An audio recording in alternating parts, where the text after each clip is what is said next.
Clay by the Bay. If you want to throw pottery but have no idea what you're doing, Clay by the Bay's Intro to Wool class is your answer. At this Chinatown art school you'll learn about the firing process, how to properly throw and glazing techniques. You'll come out of the class having made a few items, and you can use the studio during open hours throughout your tenure. Public glass. Glass works are complicated. Thankfully, public glass has a class for every level. There's the classic 5-week glass blowing basics and then the next level intermediate classes. But if you want to just stop in and make a mug for Father's Day or flowers for Mother's Day or pumpkins for the fall, there's also slumping and fusing workshops. SF Clayworks.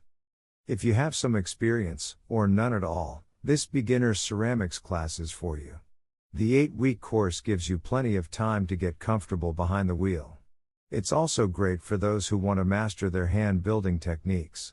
The center is located in Bayview, just east of Bernal Heights.